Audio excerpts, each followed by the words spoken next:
দর্শক খেলা হবে, দেয়ালে পিঠ থেকে গেছে, বাঁচলে গাজী মরলে শহীদ, এই চেতনায় উদ্বুদ্ধ হয়ে শেখ হাসিনার অ্যাকশন শুরু হয়েছে। অনেকটা ভিন্ন রকম ওয়েতেই বাংলাদেশের রাজনীতির মাঠে বা মানুষের মুখে মুখে নিজের একটা অবস্থান কিন্তু তৈরি করে ফেলেছে বাংলাদেশ আওয়ামী লীগ। শেখ হাসিনা সুন্দর একটা সিদ্ধান্ত নিয়েছে, তবে এই সিদ্ধান্তটা আরেকটু আগে নেওয়া দরকার ছিল।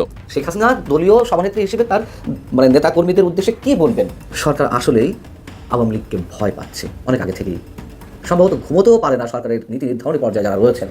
ছাত্রলীগ নেতা সাদ্দামের ঘটনার সাথে সরাসরিভাবে স্বরাষ্ট্র উপদেষ্টা তিনি জড়িত আছেন। কিভাবে আসুন দেখে আসি। ছাত্রলীগ নেতা সাদ্দামের স্ত্রী এবং বাচ্চার ঘটনায় নতুন মোড় নিল। শেষ রক্ষা হবে না ডক্টর ইউনূসের। এবার অবশেষে মরণ কামড় দিতে মাঠে নেমেছে আওয়ামী লীগ দলটি। যে বাস্টার্ড তার সাথে বাস্টার্ডের মতো খেলতে হবে। খুলনা জেলা কারা কর্তৃপক্ষের যে জেলার, তার ফোন নাম্বার ইতিমধ্যে ভাইরাল করে দেওয়া হয়েছে। তাকে প্রতিনিয়ত বিভিন্ন জায়গা থেকে ফোন করা হচ্ছে। সাদ্দামের স্ত্রী সন্তানের সাথে যা হয়েছে প্রত্যেকটার হিসাব আমরা কিন্তু দেব সময় মতো। 12 ফেব্রুয়ারি নির্বাচন হবে না। আওয়ামী লীগকে ডাইরেক্ট নিষেধ করা হয়নি, নিষেধাজ্ঞা দিয়ে দেওয়া হয়েছে কার্যক্রমের উপর। আওয়ামী লীগ নির্বাচন অংশগ্রহণ করবে না। আওয়ামী লীগ ছাড়া বাংলাদেশে নির্বাচন গ্রহণযোগ্যতা পাবে না। আওয়ামী লীগকে নির্বাচনে আনতে হবে। জিএম কাদের মোটামুটি একটা সাপোর্ট পেয়েছে পিছিয়ে থেকে, এই জন্য জিএম কাদের ধরনের বক্তব্য দিচ্ছে। নির্বাচন পিছিয়ে যাচ্ছে। এক ছাত্রী শুরুবি নাকি ওই যে 50 কোটি টাকা মামলা, তাকে রিমান্ড নেওয়া হয়েছিল, সাথে সাথে তার রিমান্ড ক্যান্সেল করে জামিনে মুক্তি করে দিলেন সাথে সাথে। এটা হচ্ছে আপনাদের আইন। ওই যে হবিগঞ্জের যে ওই যে ওসির অফিসে যে হুমকি দিল, তারা পুলিশ পুরো মারছে, থানা পুরো মারছে, যে তাকে সাথে সাথে গ্রেফতার করার পর সাথে সাথে ছেড়ে দিতে হয়েছে। আইন কি শুধু তাদের জন্য? মাননীয় আইন উপদেষ্টা, এটা বিচার কিন্তু আপনি হবেন। আমি কিন্তু ছাত্রলীগ করি না, আমি কিন্তু আওয়ামী লীগ করি না, মনে রাখবেন এটার বিচার কিন্তু আপনাদের হবে।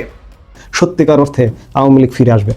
মাত্র কয়েক মাসের ব্যবধান আওয়ামী লীগ এই 2026 সালেই ফিরবে, এবং এই 2026 সালেই আরেকটা নির্বাচনও হবে, এবং নির্বাচন হয়ে সেই নির্বাচনে প্রেক্ষাপট এমনভাবে তৈরি হয়ে গেছে যে আওয়ামী লীগের বিজয় হয়তো কেউ ঠেকাতে পারবে না। দর্শক, নতুন একটা নিউজ আপনাকে স্বাগতম। প্রিয় দর্শক, বাংলাদেশের যে বর্তমান রাজনৈতিক প্রেক্ষাপট এবং যে পরিস্থিতির সৃষ্টি হয়েছে তারই আলোকে আপনাদের সামনে কয়েকটা গুরুত্বপূর্ণ খবর নিয়ে হাজির হয়েছি, যার কিছুটা অংশ বিশেষ ইতিমধ্যেই ভিডিওর শুরুতেই দেখেছেন। দর্শক, ভিডিওর শুরুটা দেখেই কিন্তু বুঝতে পেরেছেন যে আজকের নিউজটা ঠিক কতটা গুরুত্বপূর্ণ হতে চলেছে। তাই বলবো, যারা ভিডিওটি অন করেছেন না টেনে সম্পূর্ণ নিউজটি মনোযোগ সহকারে দেখতে থাকুন, তাহলে আজকের মূল বিষয়টা বুঝতে পারবেন। তো দর্শক, আর দেরি না করে চলুন দেখে আসবো আজকের সেই কাঙ্ক্ষিত ভিডিওগুলো। তবে তার আগে বলবো, যারা প্রতিনিয়ত আপডেট খবর দেখতে চান তাহলে অবশ্যই আমাদের চ্যানেলটি সাবস্ক্রাইব করে পাশে থাকা বেল আইকনটি ক্লিক করে দিন। আর যারা ইতিমধ্যেই চ্যানেলটি সাবস্ক্রাইব করে রেখেছেন তাদেরকে অসংখ্য ধন্যবাদ। তো চলুন দর্শক, ভিডিওটিতে একটি লাইক দিয়ে আমরা ধারাবাহিকভাবে সবগুলো ভিডিওর আলোচনা দেখে আসি। সত্যিকার অর্থে আওয়ামী লীগ ফিরে আসবে। মাত্র কয়েক মাসের ব্যবধান। নির্বাচন হতে পারে, নির্বাচন নাও হতে পারে, এখনো সংশয় আছে, সন্দেহ আছে, নানা রকম আন্তর্জাতিক সমীকরণ আছে। কারণ মার্কিন যুক্তরাষ্ট্র থেকে একটু নাড়াচড়া বোঝা যাচ্ছে, কিংবা নির্বাচন হয়ে গেল, কিচ্ছু যায় আসে না। আগামী মার্চ এপ্রিল থেকে আওয়ামী লীগ পূর্ণোদ্যমে ফিরবে। আমি এই মুহূর্তে নেতৃত্ব, সাংগঠনিক কর্মসূচি বা আওয়ামী লীগের কোনো কিছু স্বচ্ছ নয়।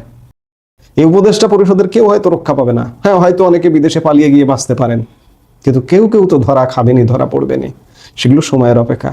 কাজেই আওয়ামী লীগ ফিরবে, এতে কোনো সন্দেহ নাই। আজকে নানা রকম হতাশার ঘটনা আছে, কিন্তু সব হতাশা কাটিয়ে আওয়ামী লীগ এই 2026 সালেই ফিরবে, এবং এই 2026 সালেই আরেকটা নির্বাচনও হবে, এবং নির্বাচন হয়ে সেই নির্বাচনে প্রেক্ষাপট এমনভাবে তৈরি হয়ে গেছে যে আওয়ামী লীগের বিজয় হয়তো কেউ ঠেকাতে পারবে না।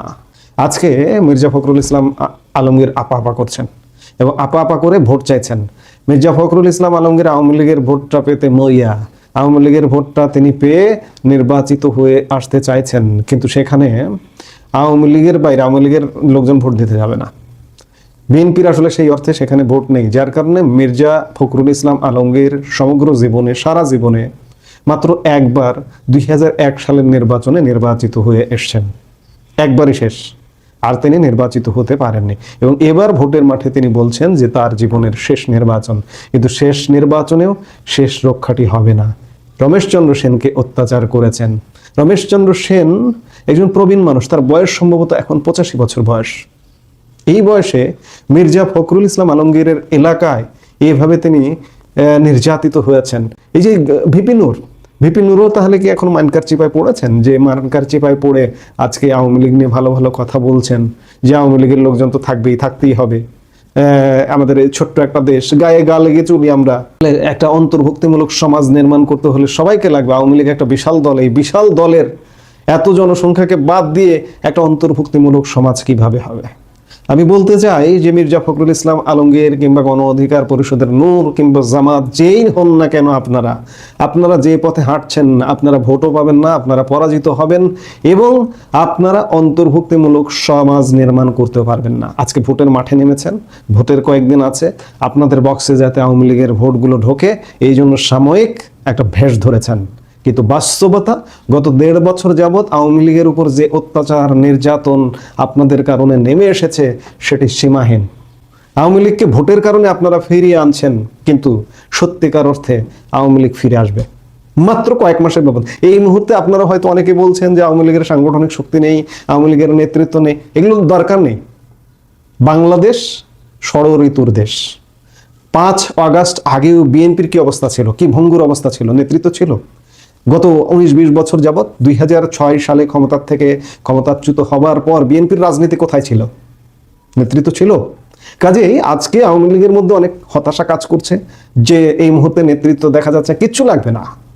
দেখুন না, এই যে নির্বাচনটা যদি হয়ে যায়, এখনো হবে কিনা সন্দেহ আছে, যদি হয়ে যায়, হয়ে গেলেও সেই সরকার কোনোভাবে টিকবে না। সেই সরকার টিকবার কোনো সূচক বলে না যে সরকারটি টিকে থাকতে পারবে। দেশ আরো এই যে এখন অস্থিরতা আছে, বাংলাদেশের ইতিহাসে সবচেয়ে খারাপ শাসনের মধ্যে দেশ আছে।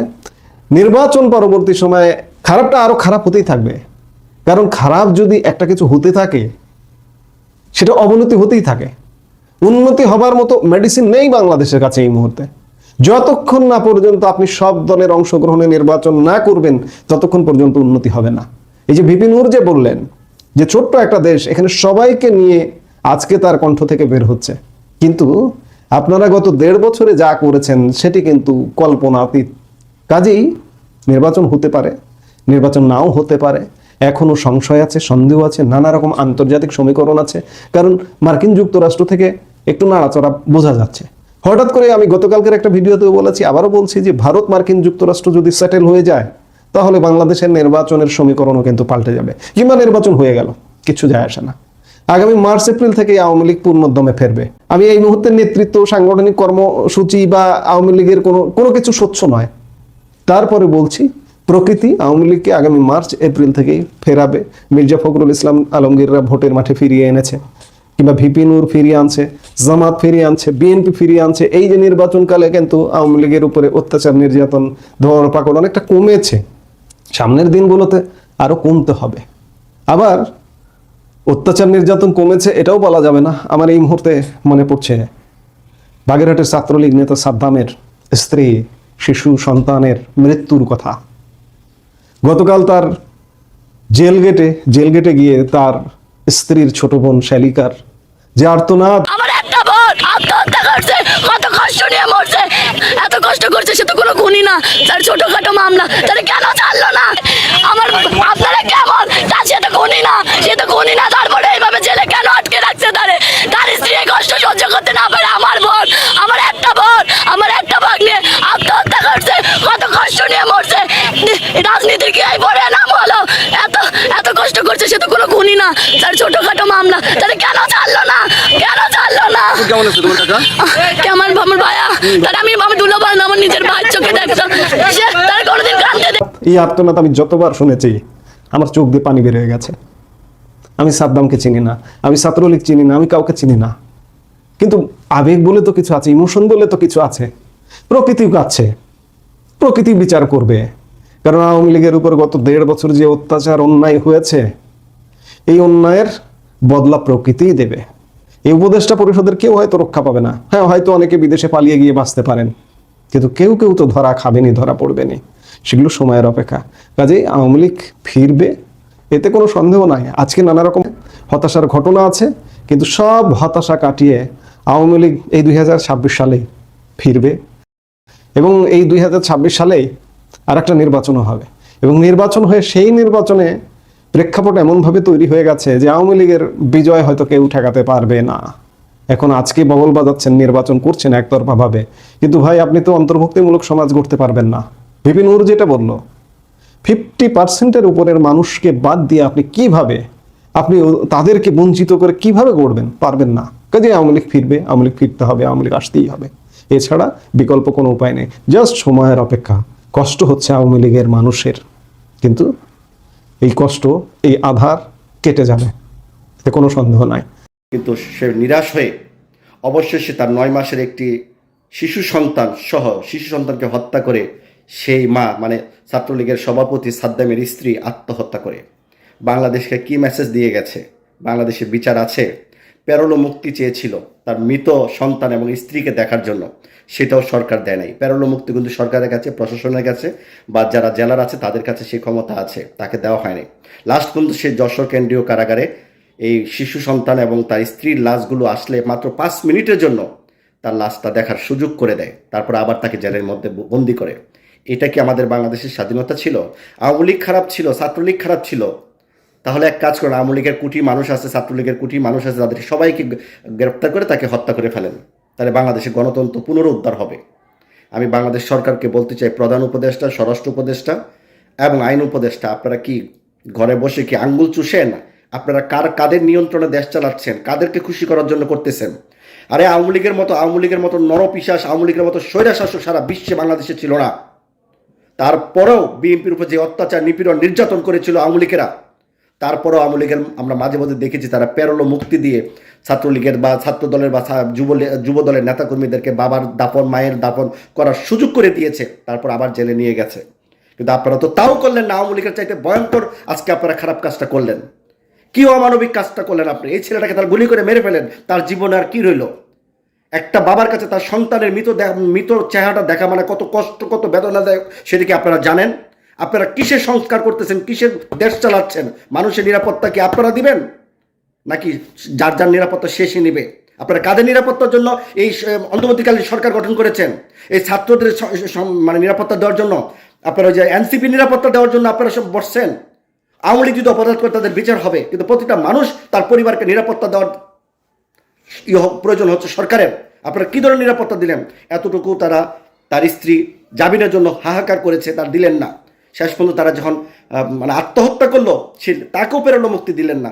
জেলখানায় মাত্র 5 মিনিটের জন্য দেখে তাকে আবার জেলে পড়ে তাদেরকে মানে দাফন করতে পাঠিয়ে দিলেন। সে ছাত্রলীগ করতো, তার একটা দল করতো, প্রত্যেকটা মানুষের তার একটা দল করে, তার একটা সংগঠনকে পছন্দ করতে পারে। খারাপ হলে তার বিচার হবে, তাই বলে কি আইনের শাসন থেকে সে দূরে থাকবে? আইনের শাসন থেকে তো কেউ দূরে থাকবে না। সে ছেলেটা জেলে আছে, এটাই তো তার জন্য অনেক অমানবিক কষ্টের যন্ত্রণা। সে কখনো বের হতে পারবে কিনা তারও গ্যারান্টি নাই। আওয়ামী লীগের সময় মানুষ জেলে গেলে তার নিশ্চয়তা ছিল না সে জেল থেকে বেরোতে পারবে। কিন্তু অন্তর্বর্তীকালীন সরকার তো সকলের জন্য সমান অধিকার রাখে, সেটা আওয়ামী লীগ, বিএনপি, জাতীয় পার্টি, জামাত, এনসিপি যা আছে সকলের জন্য সমান অধিকার রাখে। আপনারা কার জন্য এইভাবে দেশ চালাচ্ছেন? কাকে খুশি করার জন্য দেশ চালাচ্ছেন? আজকে এই ছেলেটা যে জেল থেকে বের হবে, সে কি ভালো মানুষ বের হবে?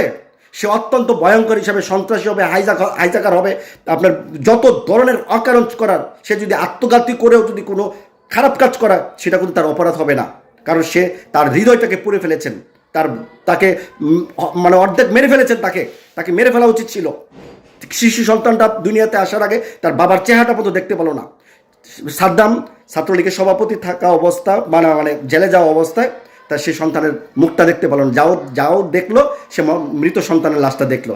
এটা কি বাংলাদেশে গণতন্ত্র বলে? এটা কি এইভাবে আমরা বাংলাদেশ সংস্কার করবেন? কোনো মানুষের আইনের সহায়তা পাওয়ার প্রয়োজন নাই? কার আইনের সহায়তা প্রয়োজন আছে? ছাত্রদের। এক ছাত্রী ওই যে সুরভি নাকি ওই যে 50 কোটি টাকার মানে মামলায় তাকে রিমান্ড নেওয়া হয়েছিল, সাথে সাথে তার রিমান্ড ক্যান্সেল করে জামিনে মুক্তি করে দিলেন। সাথে সাথে। এটা হচ্ছে আপনাদের আইন? ওই যে হবিগঞ্জের ওই যে ওসির অফিসে যে হুমকি দিল, তারা পুলিশ পুরায় মারছে, থানা পুরায় মারছে, যে তাকে সাথে সাথে গ্রেপ্তার করার পর সাথে সাথে ছেড়ে দিতে হয়েছে। আইন কি শুধু তাদের জন্য?